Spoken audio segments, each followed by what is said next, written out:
السلام علیکم ورحمۃ اللہ وبرکاتہ،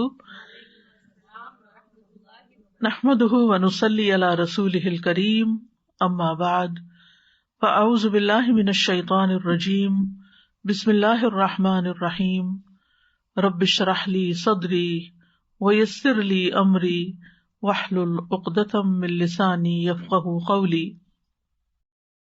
بے شک وہ فرشتے جو آپ کے رب کے پاس ہیں وہ اس کی عبادت سے تکبر نہیں کرتے، اور وہ اسی کی تسبیح کرتے ہیں اور وہ اسی کو سجدہ کرتے ہیں۔ ان آیات میں اللہ سبحانہ تعالیٰ نے اپنے پیغمبر محمد صلی اللہ علیہ وسلم کو خطاب کر کے ارشاد فرمایا کہ خشوع اور تواضع رکھتے ہوئے عاجزی اور انکساری کے ساتھ اپنے دل میں اپنے رب کا ذکر کریں، اور اگر اس کو بلند آواز سے پکاریں تو میانہ روی سے پکاریں، بہت اونچا نہ بولیں اور بہت دھیما بھی نہیں بلکہ درمیانے انداز میں۔ اسی طرح دن کے شروع کے حصے میں اور آخری حصے میں اللہ کو پکاریں، اور اگر کسی چیز کے آغاز میں، یعنی جیسے دن کے آغاز میں اللہ کو پکار رہے ہیں اور دن کے اختتام پر، تو پورا دن ہی اس میں پھر شامل ہو جاتا ہے۔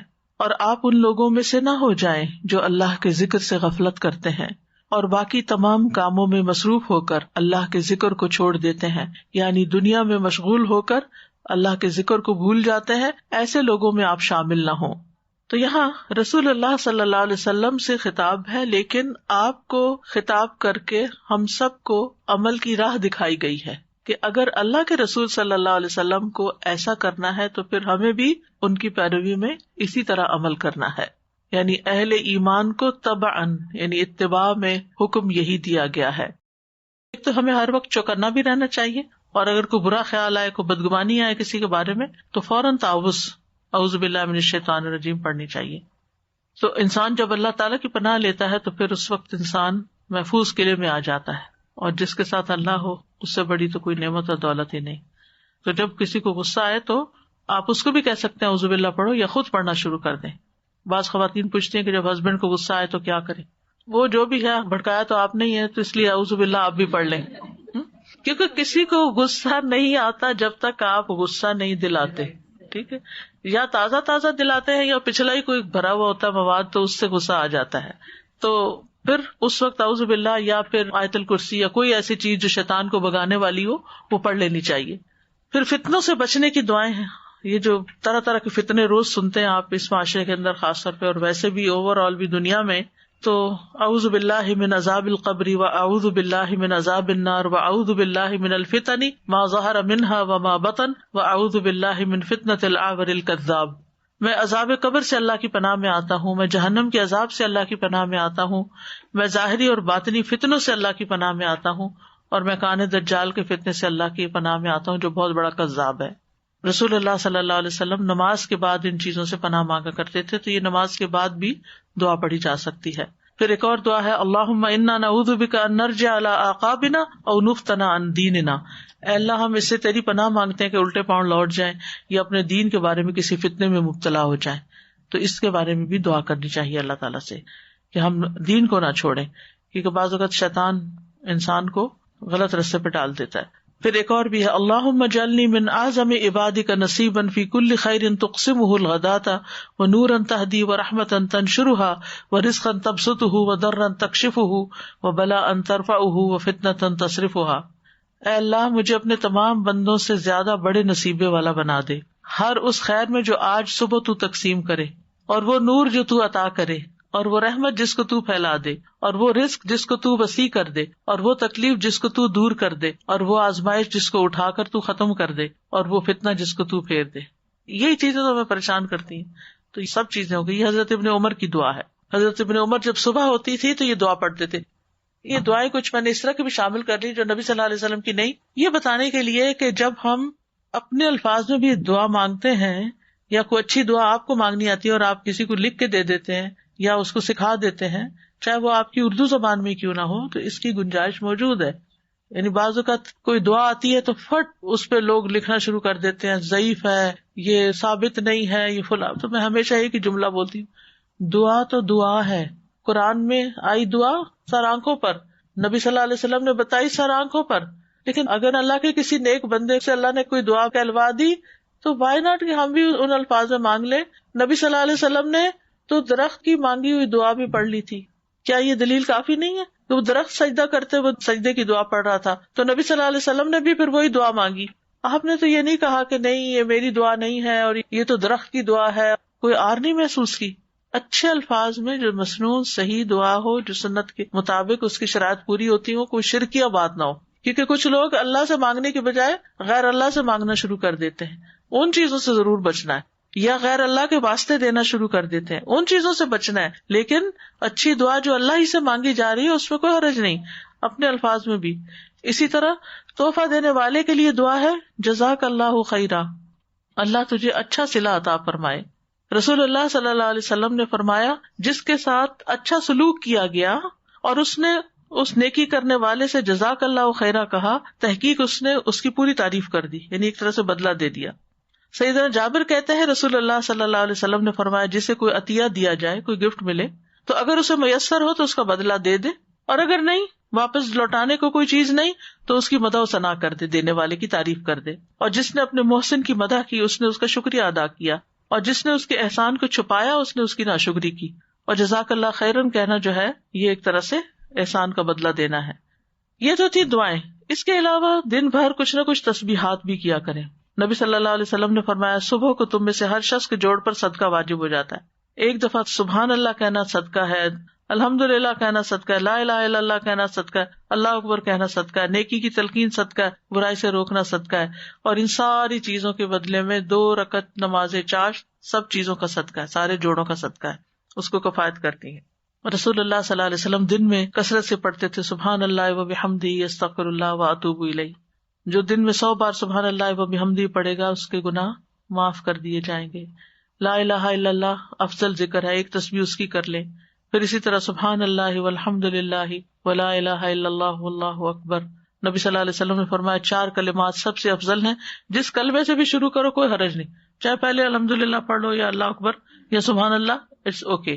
پھر یہ گناہوں کو جھاڑنے والے کلمات ہیں الحمدللہ و سبحان اللہ ولا الہ الا اللہ واللہ اکبر.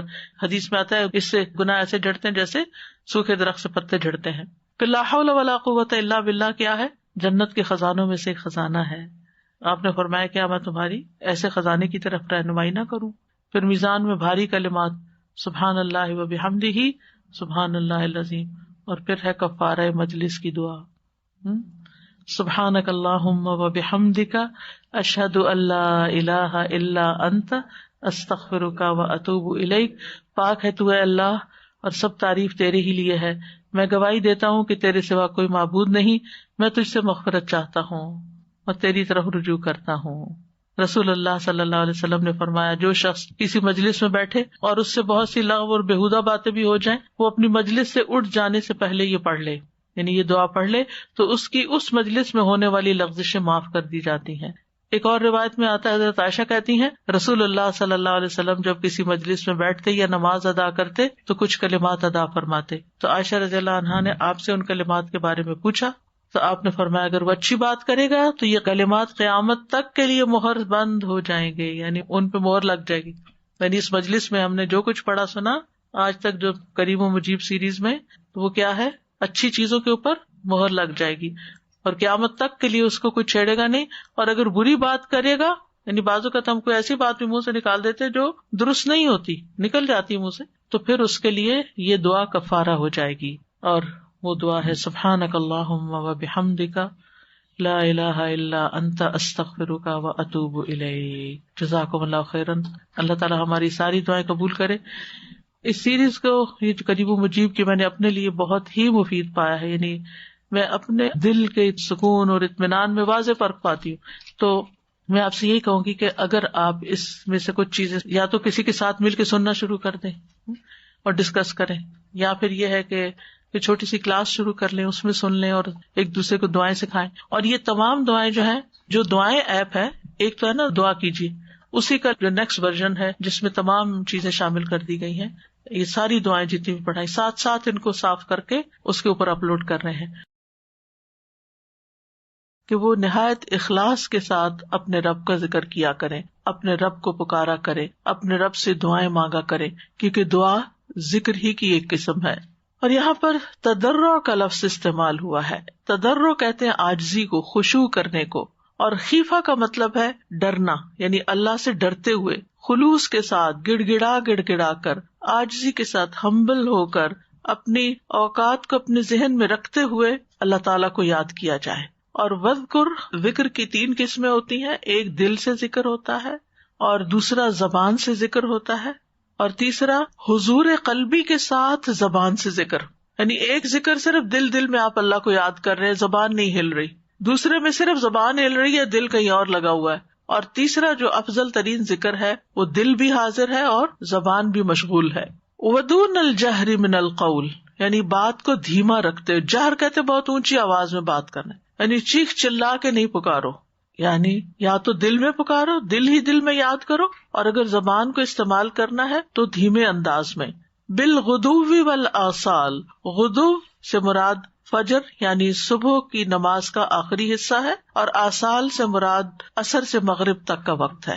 یعنی فجر کی نماز سے لے کر سورج نکلنے تک کا وقت بڑا اہم ہوتا ہے، اور اسی طرح عصر کی نماز سے لے کر مغرب تک کا وقت بڑا اہم ہوتا ہے. تو اس سے مراد یہ دونوں مخصوص اوقات بھی ہو سکتے ہیں، اور ان اوقات کی نمازیں بھی مراد ہیں. اور اسی طرح صبح و شام محاورتاً بھی استعمال ہوتا ہے. صبح و شام اللہ کا ذکر کرو، کیا مطلب ہوتا ہے؟ یعنی ہر وقت اللہ کا ذکر کرو. وَلَا تَكُن مِّنَ الْغَافِلِينَ، اور غافلوں میں شامل نہ ہو، کیونکہ غفلت اللہ تعالیٰ کو بھولنے کا نام ہے، اللہ سبحانہ تعالیٰ کی طرف سے اعراض کرنے کا نام ہے. تو جو لوگ غافل ہو گئے اور صرف دنیا میں مشغول ہو گئے، وہ خسارے میں پڑ گئے اور ناکام ہو گئے. غفلت دنیا کے کاموں میں ہو وہ بھی نقصان دیتی. مثلاً آپ نے دودھ بوائل کرنے کے لیے رکھا اور اس سے غافل ہو گئے، کیا ہوا؟ گر گیا. صرف گر نہیں گیا، اگر زیادہ غافل ہو گئے تو پین بھی جل گیا، چولہا بھی خراب ہو گیا. ہاتھ میں کیا آیا؟ اگر چائے پکانے کے لیے گرم کر رہے تھے تو چائے بھی ادھوری رہ گئی.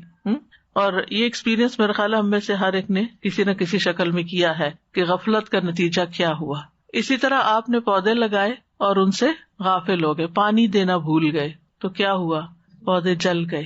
تو جس بھی چیز سے انسان غافل ہوتا ہے پھر اس کا انجام نقصان ہی ہوتا ہے، خسارہ ہوتا ہے. تھوڑی غفلت تھوڑا نقصان، زیادہ غفلت زیادہ نقصان. اور اگر دنیا کے معاملات میں انسان غفلت کر کے نقصان اٹھاتا ہے تو سوچئے اللہ کے ذکر سے، اللہ کی یاد سے غافل ہو کر کتنا بڑا نقصان کرتا ہے. اس لیے ہم سب کو الرٹ رہنے کی ضرورت ہے. اس آیت میں بنیادی طور پر ذکر کے کچھ آداب بتائے گئے ہیں کہ کس طرح ذکر کرنا چاہیے، اور اس میں سب سے زیادہ جو اہم چیز ہے وہ اخلاص ہے، کہ عمل کو، یعنی جو کہا نا دون الجہر، اونچا اونچا نہیں کرو، دکھا کے نہیں کرو. تو جب انسان کوئی کام چھپا کے کرتا ہے تو اس میں اخلاص زیادہ ہوتا ہے. جب اس کی شہرت کر دیتا ہے تو پھر وہ سب کی نظروں میں آ جاتا ہے اور انسان کی بھی بعض اوقات نیت خراب ہو جاتی ہے. اور دوسرا یہ کہ عاجزی کے انداز پر ہو، یعنی مانگنے والا ہمیشہ عاجز ہوتا ہے. تو جب اللہ تعالیٰ کی ہم عبادت کریں اس وقت بھی خوش ہو، اور جب اللہ تعالیٰ سے کچھ دعا کریں تو اس وقت تو بہت ہی عاجزی کی ضرورت ہے کہ ہم محتاج ہیں، ہم مسکین ہیں، ہم ضرورت مند ہیں. ضرورت مند سر چڑھ کے نہیں بولتا، ضرورت مند چیختا چلاتا نہیں ہے، بلکہ جس سے اس کی ضرورت ہوتی ہے اس کے سامنے اس کی آواز بھی نہیں نکلتی، اس کے لیے بولنا بھی مشکل ہو جاتا ہے. تو مراد یہ کہ خوف اور خشیت کی حالت میں، یعنی خیفہ بھی ہے اس میں اور عاجزی بھی ہے، دونوں چیزوں کا کمبینیشن ہونا چاہیے کہ پتہ نہیں میرا یہ اس انداز سے مانگنا اللہ تعالیٰ کو پسند بھی ہے یا نہیں، پتہ نہیں میری دعا قبول ہوتی بھی ہے یا نہیں. یعنی یہ ڈر بھی دل میں ہونا چاہیے. اور ویسے بھی اللہ تعالیٰ سے ڈرتے ہی رہنا چاہیے کہ اللہ بڑا ہے اور ہم چھوٹے ہیں. جس کو ہم بڑا مانتے ہیں اس کا ایک قدرتی طور پر ہمارے دل میں رعب یا خوف بھی ہوتا ہے. اور پھر یہاں واضح طور پہ بتا دیا کہ بہت زیادہ اونچی آواز میں چلا چلا کے ذکر نہیں ہونا چاہیے. تو ہمارے معاشرے میں ذکر کی وہ قسمیں جو رائج ہیں جس میں ایک طوفان اٹھا لیا جاتا ہے سر پہ اور اتنا زور زور سے چلایا جاتا ہے اور پھر کورس کی شکل میں مل کے کچھ الفاظ ریپیٹ کرتے ہیں لوگ، تو یہ سنت سے ثابت نہیں اور قرآن کی بھی تعلیم کے خلاف ہے. اس سے بچنا چاہیے. اور پھر یہ کہ ذکر کی اعلیٰ قسم اختیار کرنی چاہیے اور وہ ہے دل اور زبان دونوں کا استعمال، اور کبھی غفلت اختیار نہیں کرنی چاہیے. جہاں تک آواز کو بلند کرنے کا تعلق ہے تو اس میں ہم دیکھتے ہیں سنت سے جو ہمیں بات پتہ چلتی ہے. ابو موسیٰ اشعری کہتے ہیں کہ ایک سفر میں ہم رسول اللہ صلی اللہ علیہ وسلم کے ساتھ تھے. جب ہم کسی وادی میں اترتے تو لا الہ الا اللہ اور اللہ اکبر کہتے اور ہماری آواز بلند ہو جاتی. اب ظاہر ہے زیادہ سارے لوگ ہوں اور مل کے جب آواز بلند کرے تو زیادہ ہو جائے گی. اس پر نبی صلی اللہ علیہ وسلم نے فرمایا لوگوں اپنی جانوں پہ رحم کرو کیونکہ تم کسی بہرے یا غائب کو نہیں پکار رہے بلکہ وہ تو تمہارے ساتھ ہے. بے شک وہ تو بہت سننے والا اور بہت قریب ہے. انہ سمیع قریب. تو اتنا زور سے چلانے کی ضرورت نہیں ہے. پھر اسی طرح دل کی حاضری کیوں ضروری ہے؟ رسول اللہ صلی اللہ علیہ وسلم نے فرمایا قبولیت کے یقین کے ساتھ دعا مانگا کرو اور جان لو کہ بے شک اللہ غافل اور لہو و لعب میں مشغول دل کی دعا قبول نہیں کرتا. یعنی دل کسی اور ہی خیال میں ہے اور زبان سے صرف چند الفاظ دہرا رہے ہیں تو درست نہیں. اور جہاں تک یقین کا تعلق ہے اور اعتماد کا تعلق ہے تو نبی صلی اللہ علیہ وسلم نے فرمایا کوئی شخص اس طرح دعا نہ کرے کہ کہے کہ اللہ اگر تو چاہے تو میری بخشش کر دے، نہیں چاہے تو نہ صحیح، اگر چاہے تو مجھ پہ رحم کر، چاہے تو مجھے روزی دے. ظاہر اللہ چاہے گا تو دے گا لیکن ہم تو پورے یقین سے مانگے نا. فرمایا بلکہ پختگی کے ساتھ سوال کرنا چاہیے کیونکہ اللہ جو چاہتا ہے وہی کرتا ہے، کوئی اس پر جبر نہیں کر سکتا، زبردستی نہیں کر سکتا. ہم زبردستی اللہ سے اپنا کام نہیں نکلوا سکتے. تو ہمیں عاجزی اور خوف کے ساتھ پکارتے ہوئے اس امید کے ساتھ رہنا چاہیے کہ اللہ تعالیٰ دعا سننے والا ہے. پھر فرمایا ان الذین عند ربک لا یستکبرون عن عبادتہ ویسبحونہ ولہ یسجدون. یہاں فرشتوں کی صفات بتائی جا رہی ہیں. جب اللہ سبحانہ وتعالیٰ نے بندوں کو کثرت کے ساتھ ذکر کا حکم دیا تو پھر اس کے بعد فرشتوں کی مثال پیش کی کہ وہ کیسی عبادت کرتے ہیں، وہ کیسا ذکر کرتے ہیں. اور جب کسی کا نمونہ ہمارے سامنے آتا ہے نا تو ہمارے اندر دیکھ کے یا سن کے اس کے بارے میں ایک شوق پیدا ہوتا ہے کہ اچھا اللہ تعالیٰ ان کی تعریف کر رہے ہیں اور ان کا وصف بیان کر رہے ہیں تو ہمیں بھی اپنے اندر ایسا ہی وصف لانا چاہیے تاکہ ہم بھی اللہ تعالیٰ کے پسندیدہ ہوں. تو یوں اللہ تعالیٰ نے فرشتوں کا حال بیان کر کے ہمیں ترغیب دلائی ہے. نمبر 1 فرشتے کیا کرتے ہیں کہ اللہ کے پاس جتنے فرشتے ہیں وہ تکبر نہیں کرتے، ان کے اندر کوئی تکبر نہیں. رائی کے دانے برابر تکبر بھی انسان کے لیے خطرناک ہے. پھر یہ لا یستکبرون عن عبادتہ، محض تکبر نہیں بلکہ اس کی عبادت میں آر محسوس نہیں کرتے، تکبر نہیں کرتے، یعنی ہر وقت عبادت میں لگے رہتے ہیں. ویسبحونہ، اور اس کی تسبیح اور اس کی پاکی بیان کرتے ہیں. تسبیح کا لفظ ہم بہت بولتے ہیں لیکن ہمیں یہ سمجھ نہیں آتی کہ تسبیح ہے کیا چیز. تسبیح ہوتی ہے اللہ سبحانہ وتعالیٰ کو ہر عیب اور نقص کمی سے پاک قرار دینا. اور وہ بحمدہ ہی اگر ہو، جیسے عام طور پہ ہم پڑھتے ہیں سبحان اللہ و بحمدہ، تو صرف عیب اور نقص کی نفی کرنا مراد نہیں بلکہ اس کی اچھی صفات پر اس کی تعریف بھی کرنا. وَلَهُ يَسْجُدُونَ، اور وہ اسی کو سجدہ کرتے ہیں. یوں نہیں کہا وَيَسْجُدُونَهُ بلکہ فرمایا وَلَهُ يَسْجُدُونَ، صرف اسی کو ہی سجدہ کرتے ہیں. يُسَبِّحُونَهُ وَلَهُ يَسْجُدُونَ، دونوں میں فرق ہے. تو یہاں ان فرشتوں کی بات ہو رہی ہے جو عند ربک ہیں، ملائے اعلیٰ جن کو کہتے ہیں، بلند فرشتوں کی مجلس، یعنی اللہ تعالیٰ کے پاس رہنے والے. اس کا یہ مطلب نہیں کہ نعوذ باللہ عرش پر ساتھ ہی ہوتے ہیں کہیں، یہ نہیں مطلب تقرب حاصل ہے ان کو، اللہ کے قریب ہیں جو. اور پھر یہ ہے کہ وہاں پر وہ پوری توجہ کے ساتھ اور محبت کے ساتھ اللہ کی عبادت، تسبیح اور سجدوں میں لگے رہتے ہیں. یعنی عبادت میں بھی سجدہ ہوتا ہے لیکن اس کے علاوہ بھی اگر سجدے کا لفظ آیا ہے تو پھر اس کا کیا مطلب ہے کہ اللہ کے احکامات کے آگے جھکے رہتے ہیں، عاجزی اختیار کرتے ہیں. اور اس آیت پر سجدہ تلاوت بھی ہے. بہتر یہی ہے کہ اپنی اپنی کرسی پر بیٹھے بیٹھے یہیں پر ہی سجدہ کر لیں. میں ذرا نیچے ہو جاتی ہوں تاکہ میں آپ کے سامنے نہ ہوں. تو ان آیات سے یہ بات پتہ چلتی ہے کہ اللہ کی یاد سے غافل نہیں ہونا چاہیے. اللہ کو یاد نہ کرنا، اللہ کا ذکر نہ کرنا، اللہ سے دعا نہ کرنا تکبر کی علامت ہے. بعض لوگ کہتے ہیں اللہ کو نہیں پتا ہمیں کیا ضرورت ہے، وہ خود ہی دے دے گا، مانگتے نہیں. یہ تکبر کی انڈیکیشن ہے کہ ان کے اندر اپنی بڑائی کا احساس ہے. بعضوں کا تو انسان کہتا ہے نا جاؤ فلاں سے معافی مانگ لو، کہتے میں نہیں مانگتی معافی، مجھے نہیں سوری کرنی.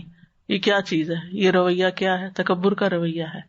ایک عاجزی والا انسان ایسی باتیں نہیں کرتا. تو علماء کہتے ہیں کہ اللہ کی یاد سے غافل ہونا، غافل رہنا، اللہ سے دعا نہ کرنا، یہ بھی تکبر کی علامت ہے. تو جو اللہ سبحانہ تعالیٰ کا جتنا زیادہ قرب چاہتا ہے کہ مجھے اللہ کا قرب نصیب ہو، جیسے حضرت آسیہ نے کہا تھا رب ابن لی عندک بیتا فی الجنہ، تو پھر وہ ہر لمحے اللہ کو یاد کرتے رہتے ہیں. یعنی کبھی دل میں، کبھی زبان سے، کبھی دل اور زبان دونوں کے ساتھ، اور کبھی اگر موقع نہیں تو صرف زبان سے بھی، یعنی ٹھیک ہے کم درجے کا ذکر ہے لیکن ذکر تو ہے نا، زبان کچھ اور تو نہیں بول رہی، اسی کا نام لے رہی ہے یا اسی کا کلام پڑھ رہی ہے یا اسی کی تسبیح کر رہی ہے. تو جیسے جیسے حالات ہوں، ہر وقت حالت ایک جیسی نہیں ہوتی ہے، ہر وقت ایک جیسے کام نہیں ہوتے. بعض اوقات لوگوں کی مجلس میں ہوتے ہیں، ہم زبان سے ذکر نہیں کر سکتے تو ہم دل میں اس کی یاد ضرور رکھیں. بعض اوقات ہم کسی ایسے کام میں لگے ہوتے ہیں جیسے کھانا پکا رہے ہیں یا کوئی اور کام کر رہے ہیں، دل دماغ ذرا مشغول ہے اس میں، لیکن زبان سے ہم کچھ نہ کچھ، جن لوگوں کو ماشاءاللہ قرآن حفظ ہے یا جو صورتیں حفظ ہیں، آپ نے دیکھا ہوگا جو حفظ ہے نا وہ پانی کی طرح بہتا جاتا ہے. آپ نے بھی تجربہ کیا ہوگا، مثلاً رات کچن سنبھالتے سنبھالتے آخری چیز سورۃ الملک آرام سے آپ پڑھ سکتے ہیں اور بغیر اٹکے بغیر رکے، کیونکہ وہ ہر روز پڑھنی ہوتی ہے تو بھولتی نہیں، پھر تو وہ چلتی چلی جاتی ہے. لیکن اس وقت پوری آیتوں کے اوپر دل دماغ حاضر نہیں ہوتا، مگر آپ کا ایک چونکہ دل دماغ حاضر نہیں ہے تو اس لیے مجھے اب پڑھنی نہیں، یہ غلط بات ہے. وہ پڑھیں، یعنی جیسا بھی موقع ہو، جیسی بھی حالت ہو، جیسی بھی کیفیت ہو، اس سے دور نہ ہو. تو ان آیات سے بہرحال یہی بات پتہ چلتی ہے کہ جو اللہ کے جتنے قریب ہوتا ہے وہ اتنا ہی اللہ کو یاد کرنے والا ہوتا ہے. اللہ کا قرب اللہ کی یاد کے بغیر نہیں ملتا. اگر ہم قرب کے حریص ہیں تو پھر اس کو کبھی فارمل عبادت میں جیسے فرشتے لا یستکبرون عن عبادتی، اور کبھی تسبیح کر کے، اور کبھی اس کے آگے سجدہ ریز ہو کر، اور کبھی اس کے حکم پر عمل کر کے، عملی شکل جو ذکر کی ہے یہ ساری اختیار کریں گے. تو مومن جو ہے وہ ہر چیز کو دیکھ کے، ہر نشانی کو دیکھ کے اللہ کو یاد کرتا ہے. تو کائنات کی بڑی بڑی نشانیوں میں سے چاند کا طلوع ہونا ہے، خاص طور پر پہلی رات کا چاند جب غائب ہونے کے بعد نظر آتا ہے. آپ دیکھیں کہ اس وقت بہت زیادہ سوشلائزنگ ہو رہی ہے، لوگ مل رہے ہیں، آ رہے ہیں، جا رہے ہیں، بڑا ہی اچھا لگ رہا ہے. کیوں؟ کیونکہ 2 سال کووڈ کے ایک گیپ آیا. تو عربی میں ایک محاورہ بھی ہے، زر غبن تزدد حبن، کہ کبھی کبھی ملاقات کیا کرو تو محبت بڑھے گی، اگر روز ہی ملنا شروع کر دیا تو وہ چیز جاتی رہے گی. بہرحال تو چاند بھی جب 2-3 دن آخری راتوں میں نظر نہیں آتا تو پھر جب طلوع ہوتا ہے تو نیا ہو جاتا ہے پھر سے، اور پھر بہت اچھا لگتا ہے. تو اس وقت بھی مومن جب خوش ہوتا ہے، نیا چاند دیکھ کر ہر کوئی خوش ہوتا ہے، چاند نظر آ گیا، اسی لیے اس کو ہلال کہتے ہیں کیونکہ اس میں انسان آواز بلند کرتا ہے، ہلالہ کا معنی یہی. تو اس وقت بھی وہ اپنے رب کو یاد کرتا ہے. اور نبی صلی اللہ علیہ وسلم نے ایسے تمام مواقع پر ہمیں دعائیں سکھا دی ہیں. تو سنت کی پیروی بھی، اور اللہ کی یاد بھی، اور عبادت کی نیت بھی، یہ ساری چیزیں ہونی چاہیے. یعنی صرف ایک روٹین میں نہیں کہ چاند نظر آ گیا تو یہ دعا پڑھ لیں یا ایک دوسرے کو فارورڈ کر دیں، نہیں. کیا کیا نیت ہے؟ سنت کی پیروی، عبادت کی نیت، اور ذکر، اور اللہ تعالیٰ سے مانگنا، کیونکہ اللہ تعالیٰ کو مانگنا بڑا پسند ہے ہمارا. تو اللہم اہللہ علینا بالیمن والایمان والسلامۃ والاسلام ربی وربک. اے اللہ مبارک کر ہمیں یہ چاند برکت اور ایمان اور سلامتی اور اسلام کے ساتھ، برکت، ایمان، سلامتی اور اسلام کے ساتھ. اے چاند میرا اور تمہارا رب اللہ ہے. اس بات کا اظہار ہے میں چاند کو نہیں پوچھتی، میں اللہ کو پوچھتی ہوں، میں اللہ کی عبادت کرتی ہوں. میرا بھی رب وہی ہے اور اس چاند کا رب بھی وہی ہے. یہ روایت طلحہ بن عبید اللہ کے حوالے سے سنن ترمذی میں آئی ہے. چاند بہرحال اللہ کی نشانی میں سے ایک نشانی ہے، بڑھتا ہے، گھٹتا ہے، پھر غائب ہوتا ہے، طلوع ہوتا ہے، اور پھر ہمارے لیے اللہ تعالیٰ نے اس کو سالوں کی گنتی اور حساب کتاب کے لیے بھی بنایا ہے. پھر چاند کو دیکھ کر ہی ہم روزہ رکھتے ہیں اور چاند کو دیکھ کر ہی ہم افطار کرتے ہیں. صوموا لرؤیتہ وافطروا لرؤیتہ. تو روزہ افطار کرنے کی دعا ہے، ذهب الظمأ وابتلت العروق وثبت الاجر انشاء اللہ. پیاس بجھ گئی، رگیں تر ہو گئی، اور اللہ نے چاہا تو اجر بھی ثابت ہو گیا. یہ سنن نبی داؤد کی روایت ہے ابن عمر سے. اور روزہ جس کو اللہ توفیق دے، بہترین عبادت ہے. آج تھرسڈے ہے، کئی آپ میں سے خوش قسمت روزے سے ہوں گے. ابو ہریرہ کہتے ہیں کہ رسول اللہ صلی اللہ علیہ وسلم نے فرمایا، اللہ تعالیٰ فرماتا ہے کہ ابن آدم کا ہر نیک عمل خود اسی کے لیے ہے سوائے روزے کے، کیونکہ وہ خاص میرے لیے ہے اور میں ہی اس کا بدلہ دوں گا. اس ذات کی قسم جس کے ہاتھ میں محمد صلی اللہ علیہ وسلم کی جان ہے، روزہ دار کے منہ کی بو اللہ کے نزدیک مسک کی خوشبو سے بھی زیادہ بہتر ہے. روزہ دار کے لیے 2 خوشیاں ہیں جن سے وہ خوش ہوتا ہے. ایک تو جب وہ افطار کرتا ہے تو خوش ہوتا ہے، اور دوسری جب وہ اپنے رب سے ملاقات کرے گا تو اپنے روزے کے ثواب کے ساتھ خوش ہوگا. ہم میں سے ہر کوئی چاہتا ہے کہ اللہ تعالیٰ سے ملاقات کرے تو اللہ تعالیٰ ہم سے خوش ہو جائیں. تو اللہ کو خوش کرنے والے کاموں میں اور ملاقات کے وقت جس سے خوشی ہوگی وہ ان میں سے ایک روزہ ہے. اللہ تعالیٰ ہمیں توفیق عطا کرے کہ ہم فرض کے علاوہ نوافل کا بھی اہتمام کریں. پھر اسی طرح روزہ کھلوانے والے کے لیے دعا ہے، افطر عندکم الصائمون واکل طعامکم الابرار وتنزلت علیکم الملائکہ، روزے دار تمہارے ہاں افطار کیا کریں، یعنی ہم نے تو افطار کیا اور بھی روزے دار، کیونکہ روزہ کھلوانے کا ثواب بھی بہت زیادہ ہے، جو کھلواتا ہے اس کو پورے روزے کا اجر مل جاتا ہے، اور یہ صرف رمضان میں نہیں، رمضان کے علاوہ بھی ہے۔ نیک صالح لوگ تمہارا کھانا کھایا کریں، تاکہ وہ کھانا کھائیں اور ان کی جسم میں قوت اور جان بنے، اس سے جو عبادت اور نیکی کا کام کریں وہ تمہارے لیے صدقہ جاریہ بنے۔ اور رحمت کے فرشتوں نے تم پر نزول کیا، یعنی جب انسان کوئی نیکی کا کام کرتا ہے، روزہ کھلواتا ہے یا لوگ اللہ کی خاطر جمع ہوتے ہیں، انسان ان کو کچھ کھلاتا پلاتا ہے، اور خاص طور پر اس طرح کا موقع، تو ایسی مجلسوں میں پھر فرشتے بھی حاضر ہوتے ہیں۔ پھر لیلۃ القدر کی دعا ہے اللہم انک عفو تحب العفو فاعف عنی، اے اللہ تو معاف کرنے والا ہے، معافی کو پسند کرتا ہے، بس تو مجھے معاف کر دے۔ عفو کا مطلب کیا ہے؟ بہت زیادہ معاف کرنے والا۔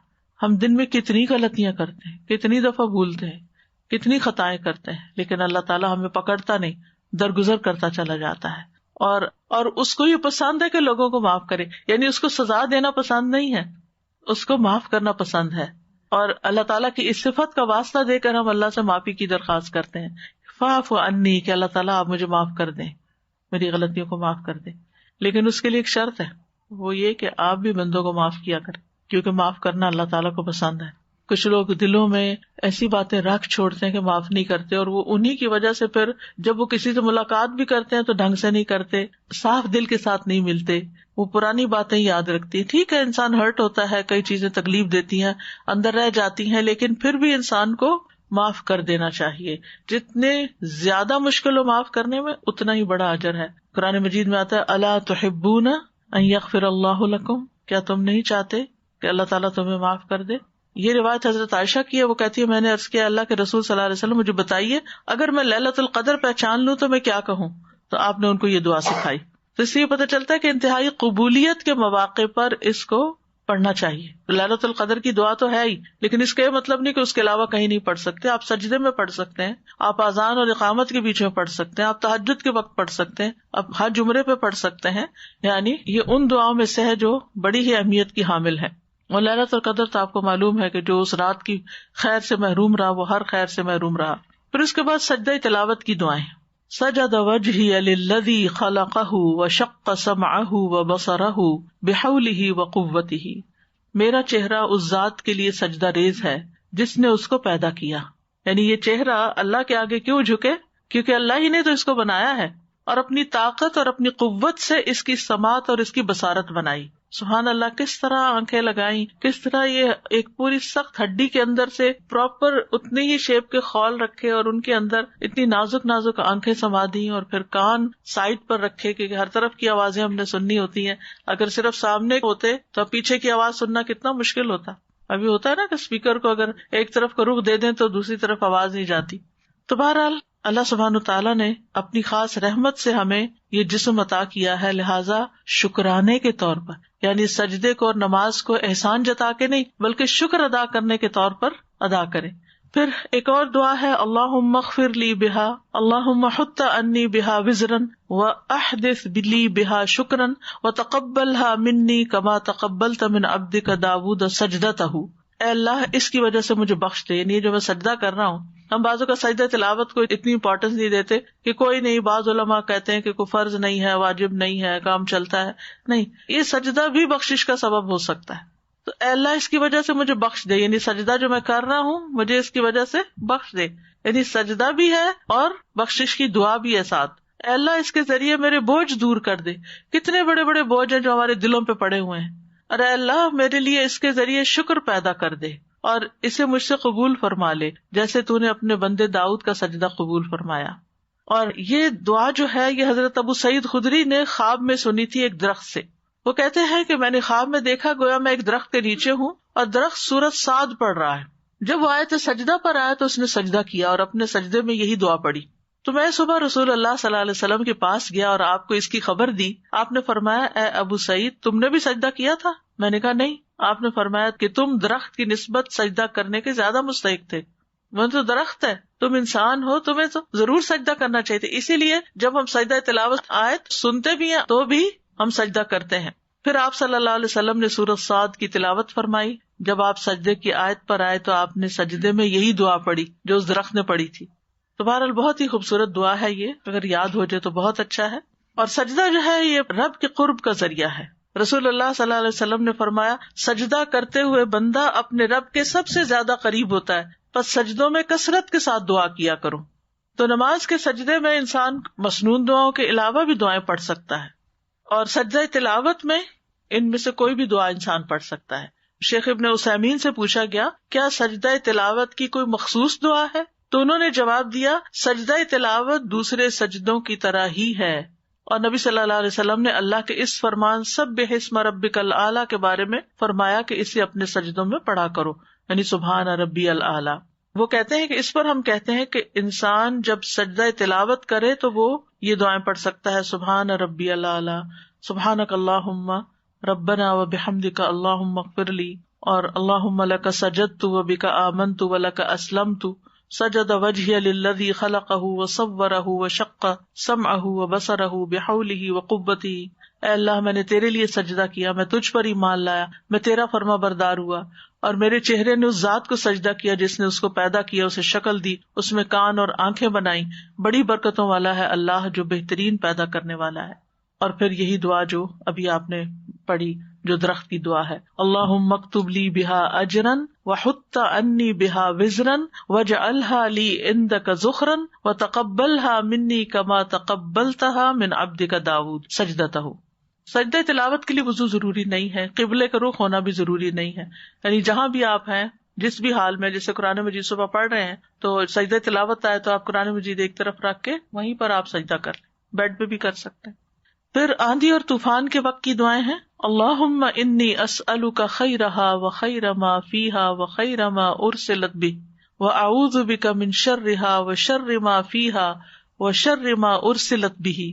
اے اللہ میں تجھ سے اس ہوا کی بھلائی مانگتا ہوں اور جو کچھ اس میں ہے اس کی بھلائی، اور جو اس کے ذریعے بھیجا گیا ہے اس کی بھی بہتری مانگتا ہوں، اور اس کے شر اور جو کچھ اس میں ہے اس کے شر اور جو شر اس کے ذریعے بھیجا گیا اس سے پناہ مانگتا ہوں. کتنی جامع دعا ہے. اور میں تو یہ دعا اور چیزوں کے لیے بھی پڑھ لیتی ہوں، یعنی جیسے بعض اوقات وہم ہوتا ہے نا کہ کوئی چیز آئی ہے یا کوئی، یعنی کئی مواقع ایسے ہوتے ہیں جن میں آپ اس چیز کی خیر اور جو اس کے اندر ہے اس کی خیر، اور پھر جو چیز وہ لائی ہے یا اس کے آفٹر ایفیکٹس ہونے والے ہیں اس کی خیر، بڑی بہترین دعا ہے. پھر اسی طرح یہ ہے کہ ہوا کو گالی نہیں دینی چاہیے، ہوا کو برا بھلا نہیں کہنا چاہیے. ابو ہریرہ بیان کرتے ہیں میں نے رسول اللہ صلی اللہ علیہ وسلم سے سنا، آپ فرماتے تھے ہوا اللہ کی رحمت میں سے ہے. سلمہ نے کہا اللہ کی ہوا رحمت بھی لاتی ہے اور عذاب بھی لاتی ہے، جب تم اسے دیکھو تو اسے برا مت کہو بلکہ اللہ سے اس کی خیر کا سوال کرو اور اللہ ہی سے اس کے شر کی پناہ مانگو. ٹھیک ہے، خیر کا سوال کرو، اس کے شر سے پناہ مانگو. کیونکہ آپ دیکھیے کہ جب بہت بارشیں ہوتی ہیں تو پہلے تو ہوائیں چلتی ہے اور بادلوں کو لانے والی بھی ہوائیں ہی ہوتی ہیں، اور پھر ان کے ساتھ بارشیں اور بارشوں کے ساتھ سیلاب اور یہ ساری چیزیں آ جاتی ہیں.